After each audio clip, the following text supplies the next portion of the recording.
શા માટે મકાન તોડી નાખવામાં આવ્યું? સાહેબ, મકાન તોડવાનું કારણ એ જ છે કે ગામની અંદર આ લોકો જે એમના સંસાધનો, મોટા મોટા પાંખડાઓ છે, મોટા મોટા ભૂંગળાઓ છે, આ બધી વસ્તુ ત્યાંથી હટાવવા માટે, ત્યાંથી ચલાવવા માટે મારું મકાન જે છે ત્યાંથી એ લોકોએ રસ્તો બનાવ્યો છે. મારું આખું મકાન હટાવી મારા જે મકાનના પાયાઓ છે એ મકાનના પાયાઓ ઉપર થઈ અને મોટા મોટા સંસાધનો કાઢ્યા છે. મારું મકાન હટાવી દીધું, બધું ભૂકો કરી નાખ્યું છે.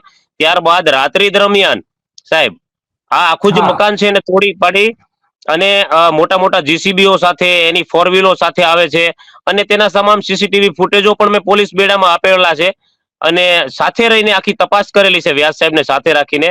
પણ વ્યાસ સાહેબની દ્રષ્ટિ આ કંપની વાળાઓની સાથે મીઠી નજર રાખી અને આખા જ મુદ્દાના તમામ જે કાંઈ આના એવિડન્સો હતા એને નષ્ટ કરવાનો એને પૂરો પ્રયત્ન કર્યો છે અને જાહેર કરવાનો જાહેર ન થાય એના માટે પૂરો પ્રયત્ન કર્યો છે એમને. અચ્છા, એટલે તમે ફરિયાદ ન કરો એટલા માટેનો પ્રયત્ન થયો છે? હા સાહેબ, મારી ફરિયાદ મને લેવામાં જ નથી આવી. છેલ્લા 15-17 દિવસ સુધી તો મને પોલીસ સ્ટેશનમાં રોજે બોલાવવામાં આવે, મને મારા બાને મોડી રાત સુધી બોલાવવામાં આવે છે, બેસાડી રાખવામાં આવે છે, નિવેદન ફેરવડાવે છે અને એની ફરિયાદ પણ હું આપું છું ડીવાયએસપી કચેરી. સાહેબ, આ લોકો મને આવી